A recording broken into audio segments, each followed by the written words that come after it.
got a little music here. Is A-Rock's music? Yeah.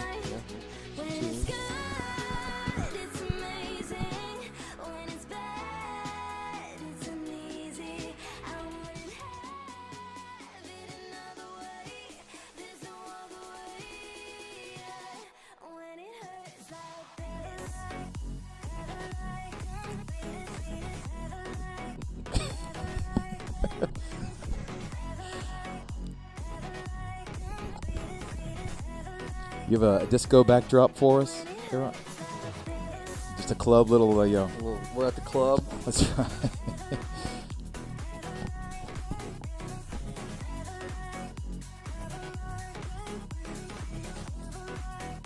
like a pool party or something? Like a Vegas pool party backdrop would be fantastic. Just a couple guys sitting here at the pool party. At the pool. We're here in Vegas at the pool. The pool at the Hard Rock. With our long sleeve shirts on. We're bodyguarding. Not bodyguarding. We're, what do they call that when they're lifeguarding? Lifeguarding. Little lifeguarding. That's what we're doing. Little lifeguarding here today.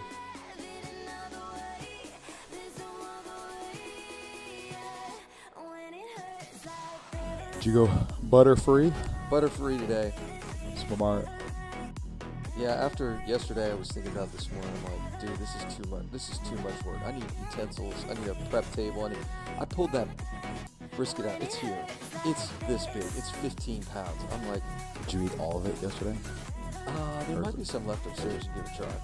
But I'm like, dude, I gotta prep this thing. I can't take this into the bathroom sink. Like, I gotta prep it. I was like, I'm not doing this. I'll have to do it because we gotta cook it. But I'm like, and then the other thing is, like, yesterday, I gave us a 2 or 3 hour window, and we ate just past 7. So I'm like, now I've got a 15-pound piece of meat that I've got to get right at 1 o'clock tomorrow. I'm like, I should have started this thing yesterday. I'm like, it's too much. I'm like, we got to get, I said, we got to have the right tools. We got to have the automated software stuff. We got to have utensils. And like, I don't have a brisket knife yet. Yeah. You know, so. Got to get the tools of the trade for the office. One of my biggest pet peeves is trying to do a job without the right tools.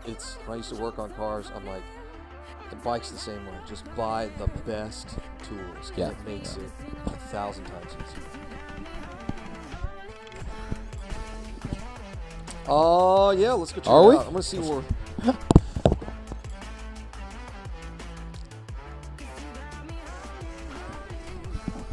Oh, you're loving it.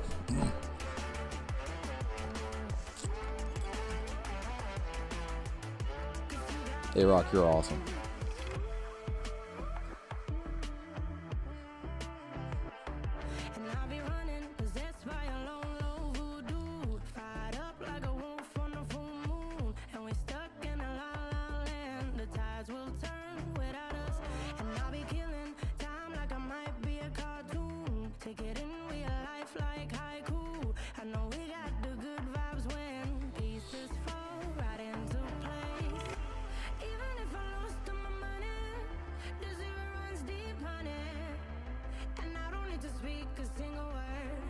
I love how you can put music in these things. It was nice. Hey, Rock, when do all your goodies come in? Thursday. Thursday?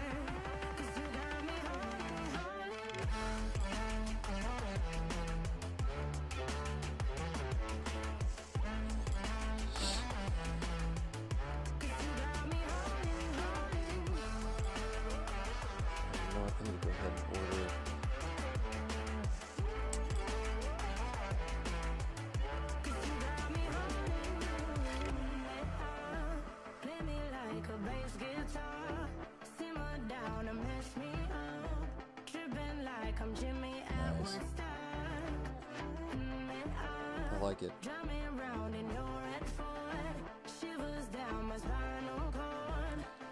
Love the palm trees.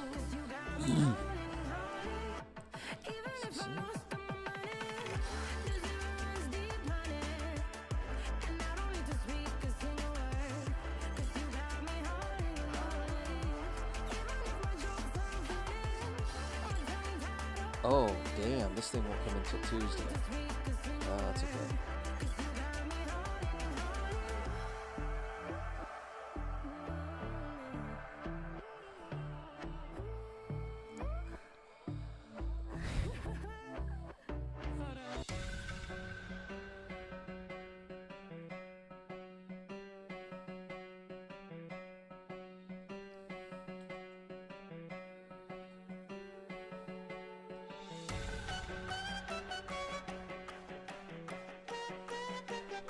Ready? Yeah.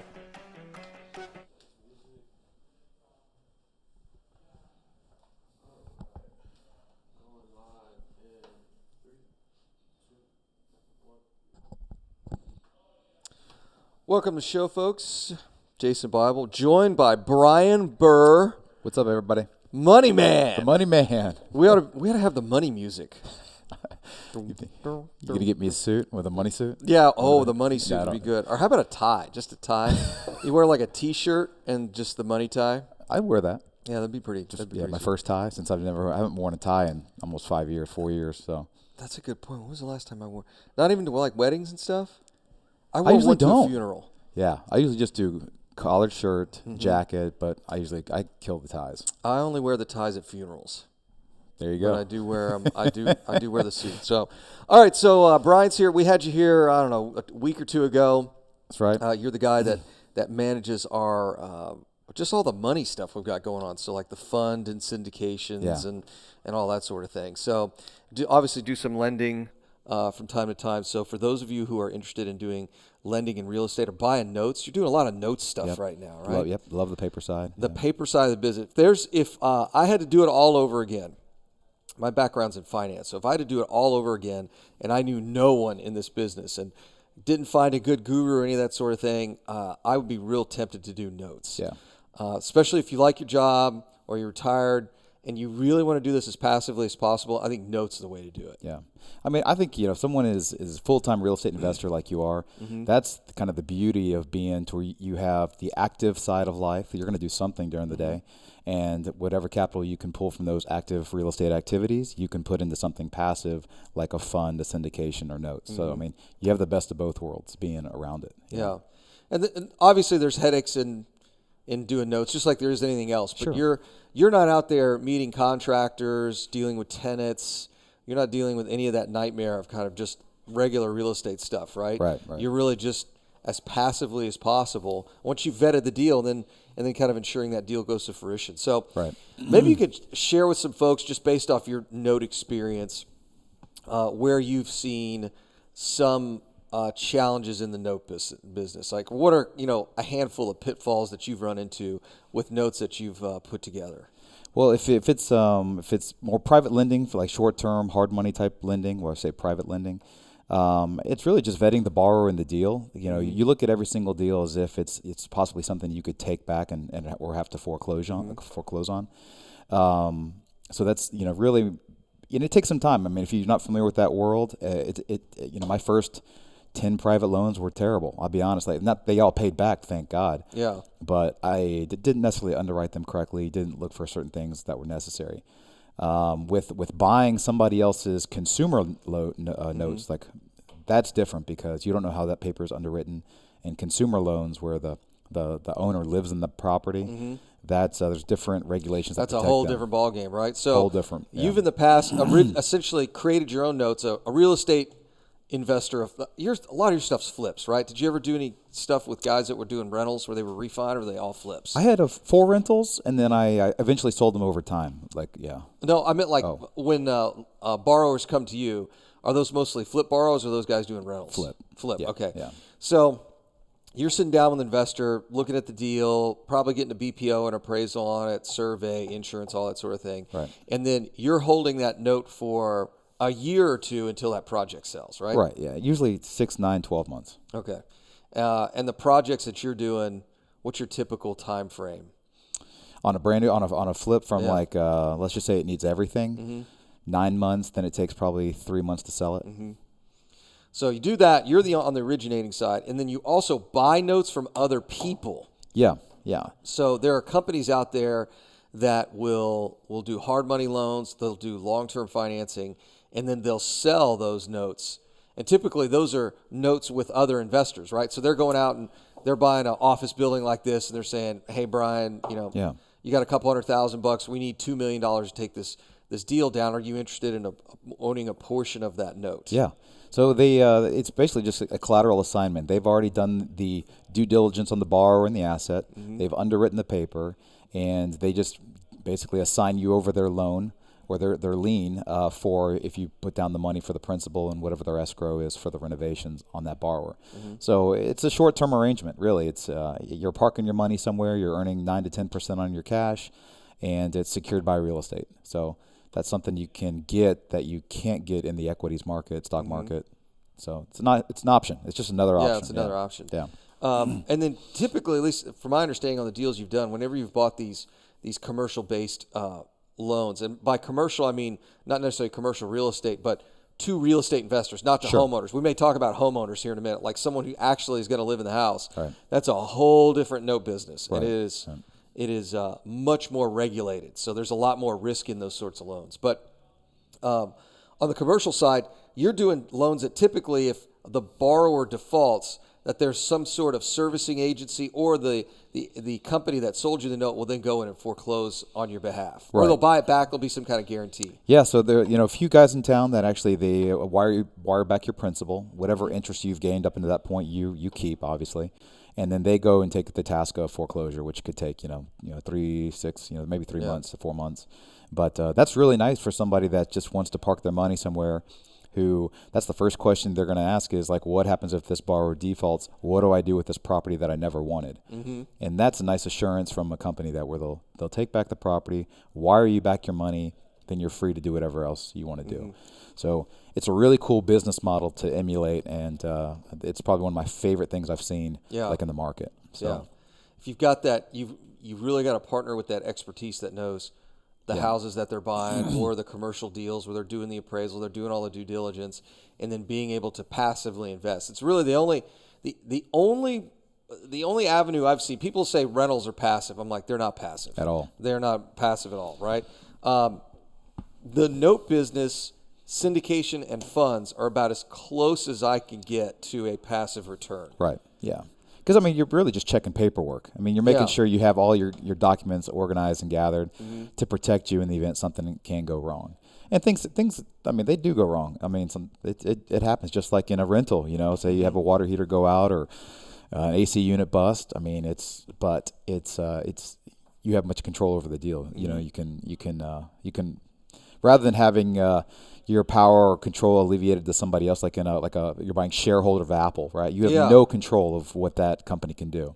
It's interesting you mentioned that. We had one of our other partners up in the office yesterday, and he said he's been in Apple so long, he remembers 50% swings inside of a week. Yeah, which is amazing. He said, now I've never had that happen with my triple net leases or the loans that he does with his family, but he said he's been there when Apple gets cut in half in a handful of days, right? Yeah.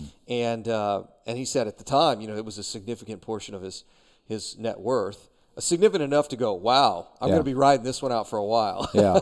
It's. You remember when we worked back in the medical field, and I remember we used to have our earnings call every quarter. Yeah. And me kind of being on the inside, I would have I knew if we had a good quarter or a bad quarter. And so I was like, okay, well, if we had a good quarter, I can imagine our shares that we got would go up in value, and we'd have the call, and they'd go down. And I'm like, I don't understand this game. Doesn't make any sense to me. Doesn't make any sense. We're making money. I got to get out. Yeah, we're done. Which is kind of funny when you think, we're watching the stock market now. What is it doing? No one has really an idea. In fact, the big debate right now is whether or not there's going to be another round of stimulus. Like that's what's driving Wall Street right now. It's not even the presidential election. Right. It's do we get the same guys in that could then give more money that ends up in the coffers of Wall Street, right? And the other portion we're seeing that's driving demand for stocks is just the fact that the money's got to have somewhere else to go. Yeah. So it has nothing to do with earnings. It has nothing to do with increased profitability, with lower expenses. It's just kind of a mess. Yeah. So, all right, we get back from the break. We're going to talk more with Brian Burr about investing in notes, syndications, and funds. Jason Bible, Texas Real Estate Radio Network. I should probably take off my sunglasses, huh? Oh, you can do whatever you want, man.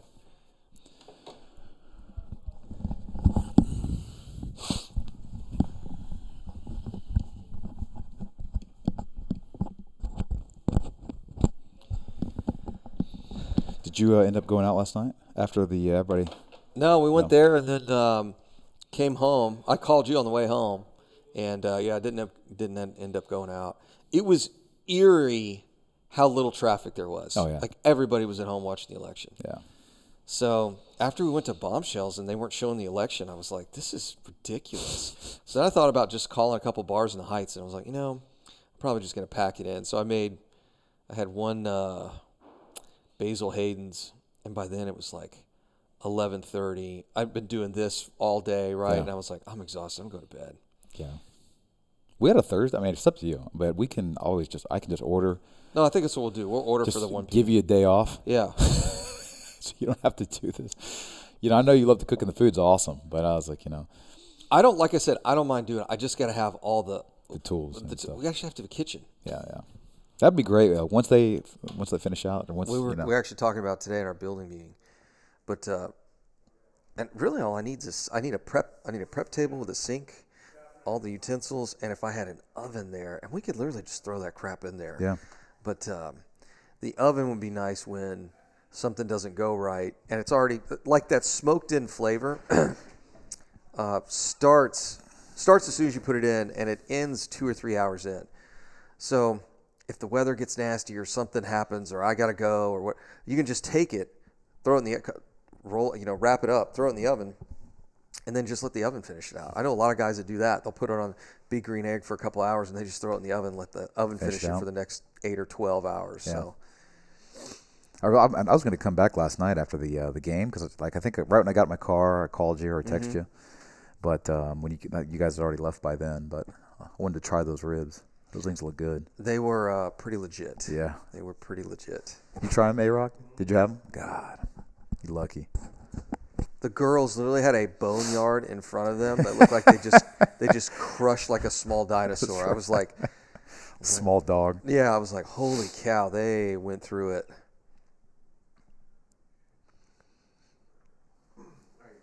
Ready? Mm-hmm. Perfect. Welcome back, Jason Bible, Texas Real Estate Radio Network. I'm here with Brian Burr. We're talking about what real passive investing looks like. Yeah.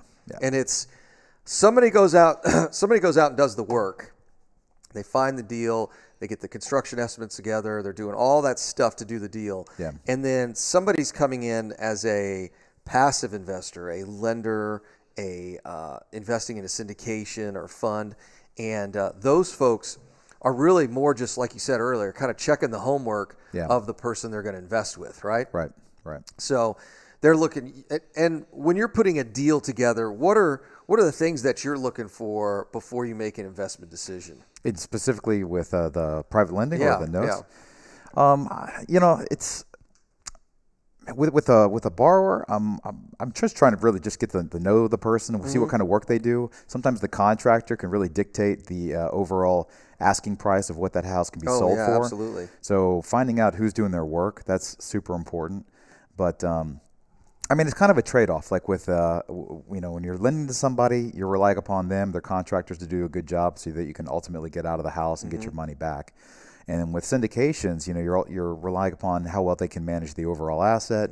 Are they fixing it correctly? Are they leasing it correctly? What kind of returns is it bringing back? There's risk in. There's no one-all cure-all. Like this is better than this. It's a variety. Yeah, of it's like, risk I assessment. just I set it and forget it, and I just walk away, and I'm like, no, that's not how it works. Even investing in the stock market, like you and I were talking about earlier, you got to watch it. Yeah. You really do. I think a lot of people, if they watch their stock market, if they looked at their portfolio, especially their equities, they'd realize that it's incredibly volatile. They just don't see it on a daily basis, right? Yeah. They don't know. They have no idea what their money guy is really investing in, right? At all, yeah. Yeah. My dad, and I love him to death, but he works in that area. And, a lot of the times he'll say, clients should never ask him what the fees are as long as they're making their customer or their client a return. And then I asked him, like, well, what exactly are you making your customer net of your fees? And he's like, somewhere between, 4 to 7%. And that's after they take their fees, right? Yeah. And I'm like, well, damn, we can beat that all day long in the real estate market. Oh, yeah. Beat that to death, right? Yeah. So the question is, why can you do so much better in real estate? And part of it has to do is we're just not exposed to the volatility that you see in the capital markets, right? Yeah. And then, of course, there's, everybody's chasing stocks. When you really get down to it, right? The 401k might be one of the worst things for the stock market ever because people just blindly invest, right? Yeah. As opposed to real estate where it takes some level of expertise to be able to successfully secure those rates of return. Yeah. I see, like, when my mom, she was invested 100% in the stock market. She had all of her retirement in it. And she would call me every single day and she'd check where it's at. Is it up or is it down? And then can you imagine that anxiety level at the age of 70, 75, 76? Yeah, it's crazy. Like every single day of your life, you don't know whether or not you're going to be richer or poor, and that's your retirement. That's your golden years. Yeah, your golden years are, am I going to eat dog food if the market crashes, right? So that's a terrible way to live, in my opinion. And, she's now experiencing the life of passive investing through notes or even syndications, things like that. And she loves this side of that business, of the business. So if for those of you who have never actually done that, it's really worth exploring because if you want to live a good life and a calm life, I mean, for the most part, there's ways to protect yourself way better than putting it into a fund. Somebody, or not a fund, but like a mutual fund or stocks and bonds. But so if somebody wants to have a conversation with you about, hey, what do you do, all that sort of thing, what's the best way for them to get in contact with you?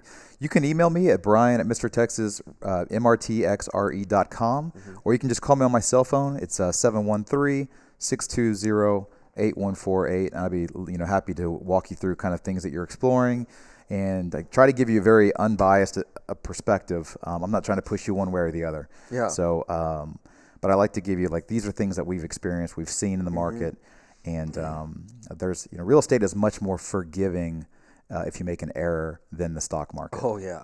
So you have more options to get get out of that bad transaction if you have to. So real estate, like relationships, time heals all wounds, yeah, right? Yeah. So if you get into a deal, didn't work out that well, just hold on to it for a little bit longer, and that natural appreciation curve will take you out of it. But in the stock market, for all those folks that invested in GE, time was not their friend, right? Right. I mean, there's a lot of these companies now that, if you guys look at just the turnover in the Dow or the S&P, it's like who were golden child companies 20 years ago are now completely off the exchange. Right. So, yeah.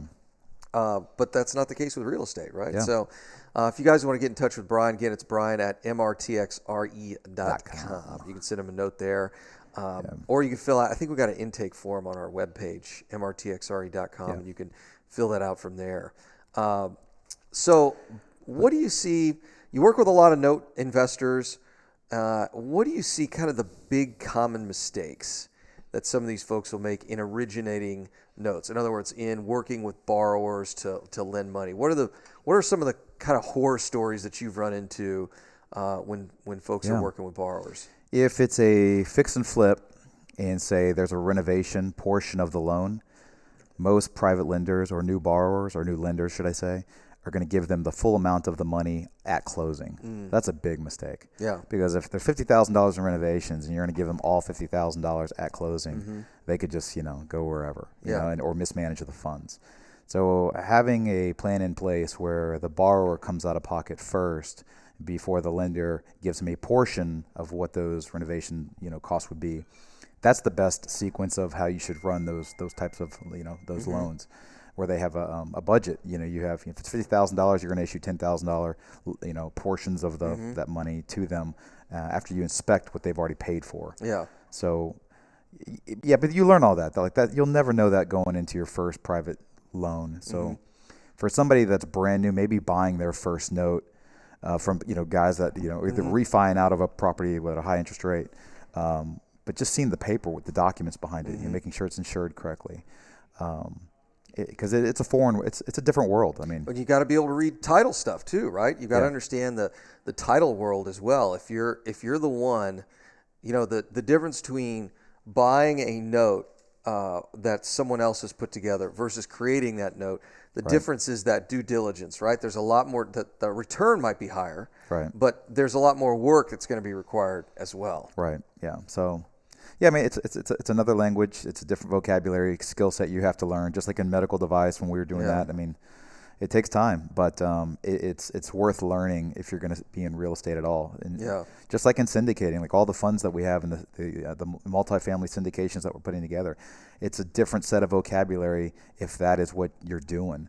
Notes and private lending is a different skill set, but it all pertains to real estate. So this is what we do to get rich. So might as well learn every aspect of it. Yeah, and it's something that you can do in perpetuity, right? As long as you can read, you can essentially go through and perform, read and do a little bit of math. It's not any more difficult than that. So as opposed to being a full-time real estate investor, you do have to know how to negotiate and walk a property and figure out what it needs. Then you got to manage all those contractors and all that. I mean, it's, the flipping gurus and even the guys that sell these packages on rental properties and talking about how they're so much more passive. I'm like, none of that is. You still, to flip a house, you have the same process as renting a house. And renting a house is the same process. You still got to buy this asset, fix it up, and sell either a tenant, right? Sell the lease or sell the flip and then realize that income and move on to the next one.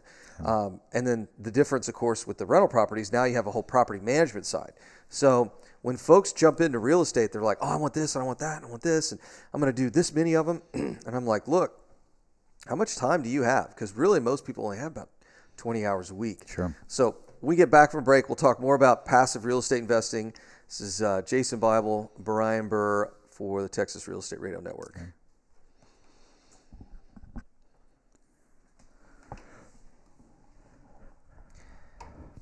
I don't know how you keep all those cords organized. Dude, it's going to be worse with the new, because there's going to be a separate mic and a headphone. Yeah. Oh, look who's here. They're upstairs.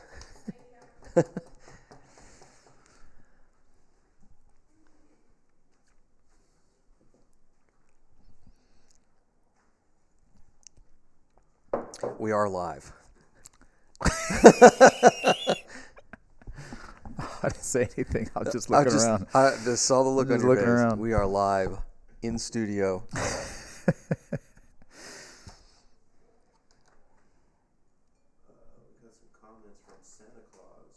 Really? Santa Claus on YouTube?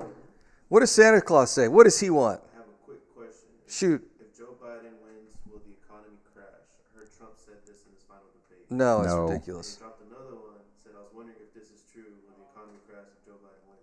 No. Nah, it's not going to happen. No. No, it doesn't matter who gets voted in. The economy is not going to. Well, what industry is he in? Yeah, actually, we got to ask that. We should ask that first. What industry are you in? Yeah, maybe we should have. If you're in the Trump flag industry and Joe Biden wins, I can just about guarantee there's going to be a big recession of Trump flags. He just commented now. Please explain. Oh, God. Okay, we'll take the question here at the next segment. I've been driving around with my Trump flag, still getting the thumbs. I had an 18-wheeler, like, burr, burr, burr. I was like, here we go. Is it still on the back? Yeah, nice. I've been driving around all day with it, yeah. You should get it laminated, just where it's stiff. Still, it just sticks out like a tail. All right, going live in 3, 2, 1. Welcome back. Jason Bible here with Brian Burr. We're talking about passive real estate investing. And we got a question, a live question from the YouTubes. They want to know if the economy is going to crash if Joe Biden is elected. And I don't think that's the case. I don't either. The Senate should fall Republican. The It looks like that, right? Republican, yep. Which that basically just blocks all of any type of, I guess. Yeah, so there's not going to be a lot of legislative changes. Yeah. I don't think. What causes crashes? Maybe it's probably a better way to approach this question. The Congress, and this is true for both Biden and Trump, want to print as much money as humanly possible. Like they're in a contest of how many trillions of dollars of stimulus they can produce. Yeah. Now, why is this a problem? if you're somebody that's got a lot of money in savings, more money put into a system means money becomes less valuable. Yeah. That's inflation, right? I don't want to get into the technical definition of inflation and M1 versus M2 velocity of money. It doesn't really matter. At the end of the day, if there is a good or service that is produced more of, the price usually decreases. Meaning, if there's more dollars in the system, they're worth less. Right. True. So for those of you who are savers or in retirement, here's one thing I can guarantee you. The dollar will be worth less in the future than it will now, regardless of who gets elected. So what do you have to do? You've got to invest those dollars, right? So figure out what you need in, quote, savings, as not necessarily in your retirement account, but what you need is savings, just dollars sitting on the sideline. And then invest the rest. Mm-hmm. And one of my favorite things that Quincy would say over at Quest Trust is people would ask, I was on this panel, this was years ago in Austin. On this panel, there's Scott Carson was there, the note guy, and then Brad Sumrock was there, and a couple other guys, apartment guys, note guys, and I was the single family guy. So somebody said, hey, how do you guys calculate rates of return? Do you use IRR? Do you use cash on cash? Whatever. And he kind of went through all these different ways. There's really 6 ways you can calculate rates of return. And, it was funny. It was kind of like this. All these guys had these different really nerdy definitions. And then Quincy, you can always tell the really successful guys in the room, if they're really successful at something, they make it real simple. Sure. So he said, look, here's how I do it. I call it effort to return ratio. So if I'm buying a note and all I have to do is move paperwork from this side of the desk to the other and log onto my computer and send a wire, like I compare that versus actually having to flip a house, like do construction and manage all that. And he said, at my age, with my net worth, I'm really looking for the highest effort to return ratio, right? Like what is the easiest thing I can do that gives me the maximum amount of return, right? And it blew everybody away in the room. And it was a great response because it's like, look, yeah, you could flip house. You make $100,000 flipping a house. You could do apartment syndications and make millions. But it's like, look, man, what do you want to do? Because you don't get a second chance at life. Yeah. So if you really enjoy that piece of real estate, then go out or that part of real estate, then go out and build a career out of it. But what I found, and I was actually in a seminar when they did this, 90% of people don't want to be active real estate investors. Yeah. I was sitting in a seminar, and I don't mind telling you guys where it was. I was over at Lifestyles, the first seminars I'd gone to. Room was full, 150, 200 people in there. And Dell asked a question. He said, hey, how many of you guys want to do all this active stuff? Like he spent like a whole day like explaining how real estate works and all that. And, how many of you guys want to do this? And how many of y'all want to not do this? Just invest your money and have somebody else do it. 90% of the room raised their hand and said, yeah, I just want to lend my money to do this. Like I don't really want to do all the work. So when we talk about passive real estate investing, that's what most people want to do, right? They just want to find a moderate return, a reasonable return that's above market, that they don't have to do a whole lot of work, right? Right. I know your mom's doing some deals right now, right? Right. So Mama Burr is probably doesn't want to walk a job site and deal with contractors and all that, right? No, yeah, she's in no capacity to even understand. Computers foreign to her, so yeah. But I love Mama. But we try to keep it very basic for her. Yeah. She's used to just getting her check and having her capital do the heavy lifting. Yeah. So notes is a great avenue for that. But there's a lot of things within Mr. Texas Real Estate, which is so sweet and beautiful for investors who either want to be passive or take an active stance. But we offer pretty much everything for that client, because if you want to flip a house, we can find a house, right? If you want to have a passive approach to real estate, we have multiple things. We got a ton fund, of stuff. Syndications, you name it. We have refis you can participate in, right? Mm-hmm. It's anything you want, we can basically provide. We can do it. It's pretty awesome, that they've done this. So how do they contact you again? Why don't you give them your contact info? Sure. My direct cell phone number is 713-620-8148. 713-620-8148. My email address is brian@mrtxre.com. And we can just hop on the phone and kind of discuss what your investing goals are, and try to create a plan on how you can get where you want to go. So usually try to respond back to you pretty quickly. And That's really it Yeah. for me. And by the end of December, you're going to have a new baby. Yeah. So you guys can text him literally anytime. He's Anytime. gonna be up. All night. All night. He's probably All going to night be long. up. That's so right. Totally probably going to be up. But yeah, you said something earlier I thought was pretty poignant, and that is mom's a good example where mom's worked her entire life and she's got this nest egg, right? Right. And I thought it was eloquent the way you put it is let's let the nest egg do the heavy lifting. Right. Right. She's already done all the heavy lifting. She was a nurse, right? Is that She right? was worked for an oral surgeon. Oh, okay. Yeah, So she works for an oral surgeon. So you can imagine she's already done all the heavy lifting. It was Right. accumulating that nest egg. Right. And one of the things that we found for a lot of people in retirement is their retirement strategy is to reduce that nest egg. In other words, shrink the size of their portfolio and pray they don't outlive the money. Right. As opposed to taking that nest egg, which is where they did all the heavy lifting to begin with, Yeah. and put that to work in something that then produces cash. Right. Right. Instead of drawing it down. Yeah.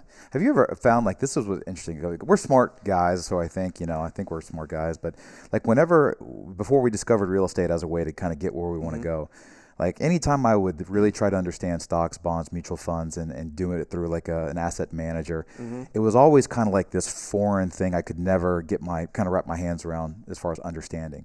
Like, they'd always kind of like, well, let us do what we do best, and we'll invest your money, and you just get to get your portfolio statement, but you never knew anything about how your money was being managed, and that just drove me nuts, because the more I tried to figure it out, the less I was more confused, and I had this thing where I hated the equities market. Oh yeah. I can tell you, for me, it was I had always invested in. I caught this early on. I read a ton of books. Let me back up. When I got my first real tax bill at like 26, 27 years old, it was a hefty one. And I wasn't making that much money. Yeah. I remember my first thought was, okay, how do I mitigate this? How do I invest? Like, what is the avenue I need to take? So then I've read every book on investing, right? And then when I got into business school, what the shocker to me was, and my background's environmental science and chemistry. So when I went to the business school, I thought, oh, these are going to be the sharpest guys in the room. And I went down the finance track. I'm like, these guys are just going to annihilate me, right? So I get into the finance program, and we start talking about math.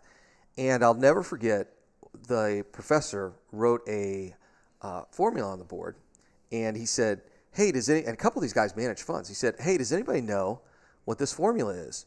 And I said, yeah, it's standard deviation. That one's variance.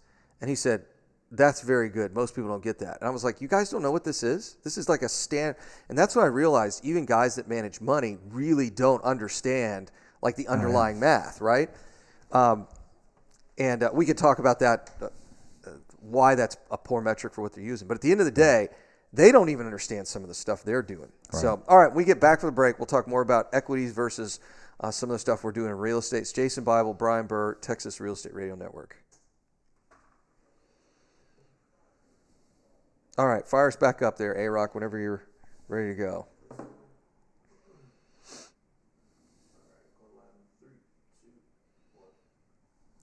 Perfect. Welcome back. It's Jason Bible, Brian Burr, Texas Real Estate Radio Network.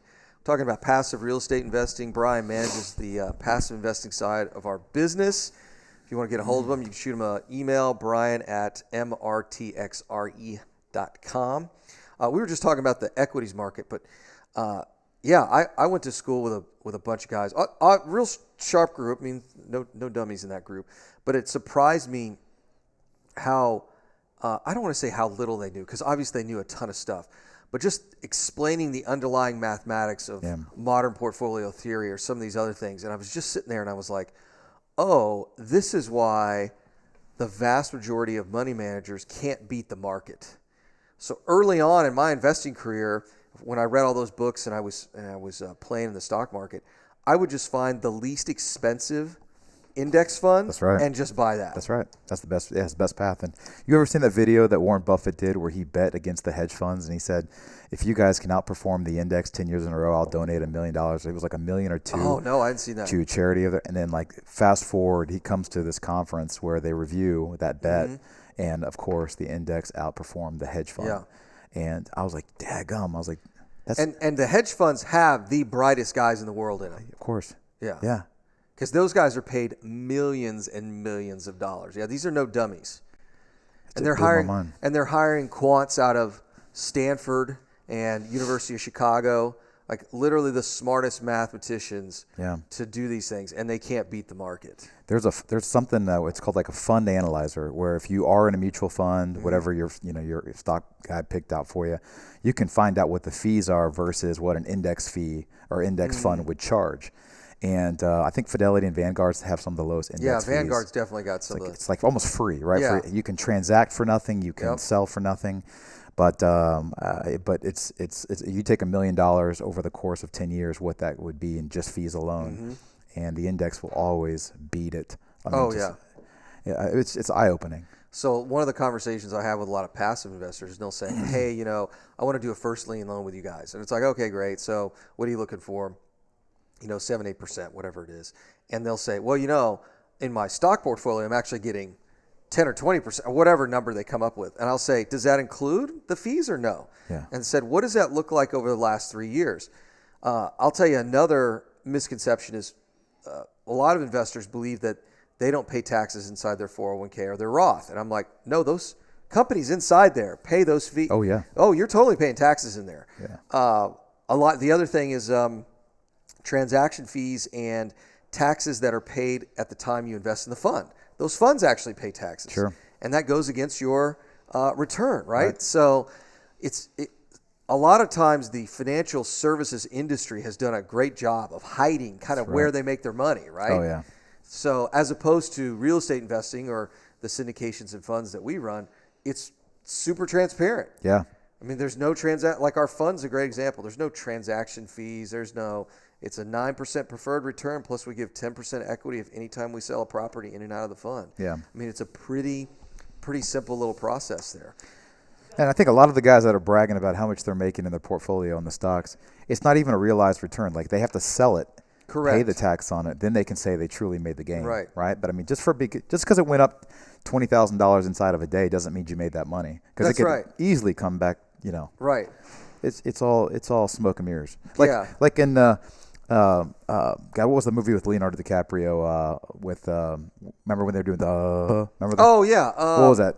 Wolf of Wall Street. Yeah, and he's Wall basically saying it's pixie dust. It's all numbers and mirrors. It's not realized. Yeah. That's the God honest truth. Yeah, it's the gain's not realized till it's sold, right? Right.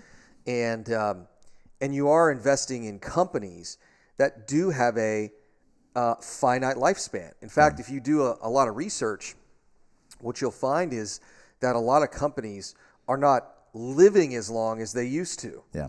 So here you are, you're investing in all these different companies, because that's really what the equity market is. The debt market's the same way if you invest in those companies' debt. But they have a finite lifespan, as opposed to a single family house or an apartment complex that can live forever. I mean, it really can, right? So that's one thing I think a lot of people miss, is it's like, hey, GE's not around anymore. Toys R Us is gone. I mean, how many firms over the last 8 to 12 months that 12 months from now are just not going to exist? Just the retail market is completely imploded.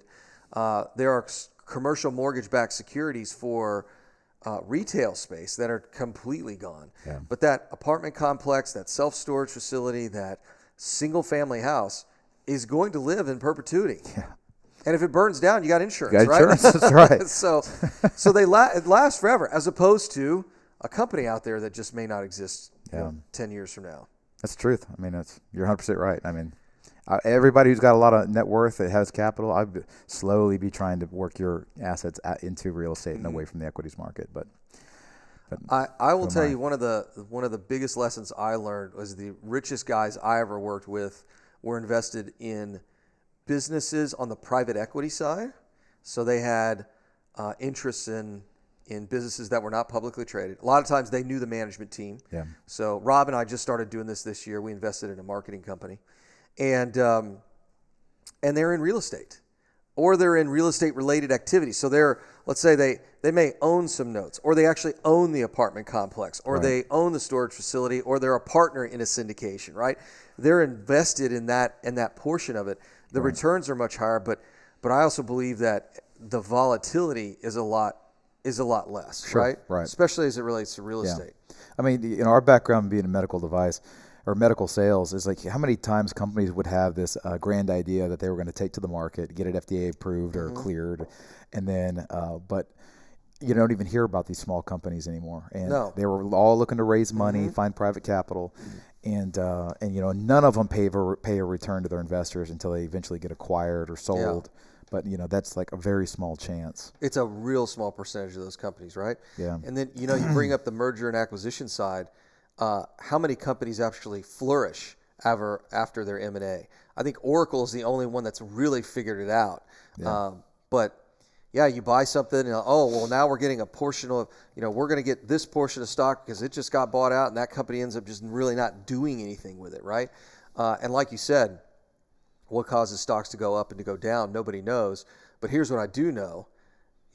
Folks, as they near retirement, are not getting any younger. Sure. So the scary thing is here you are invested in something you don't understand, where it's taking you 40 years to accumulate that nest egg, and now you're laying that nest egg at the feet of something you don't really understand. Right. And you can't, let me put it this way, the education required is almost impossible. Right. Because we don't know really what causes the swings in the marketplace. Yeah. In fact, if people did, everybody'd be Warren Buffett. Of course. Let's just be honest. Yeah. So then what's the alternative? Well, let's look at something we do understand. Do you understand a single family house in your neighborhood, right? Yeah.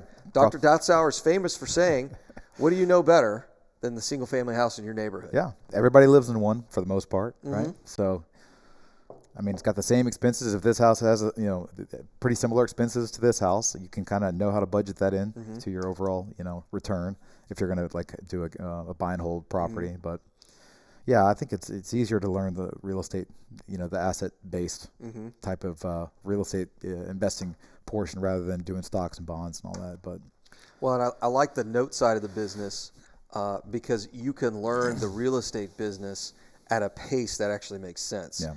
If you do real estate investing on the passive side correctly, you can learn. I always like saying this: you can learn while you earn. Sure. Which is fantastic, right? And it's not going to take 100 hours and all that other sort of stuff. Just a little bit of due diligence. So why don't you give them your information one more time? Sure. If you can reach me on my cell phone. It's 713-620-8148, or you can email me, and that email address is Brian, BRIAN, at mrtxre.com. All right, thanks for watching, guys, and we will see y'all tomorrow. Bye. That was number 4, right? Okay. Woo! Good job, Eric. You want me to order some Panera for you, man?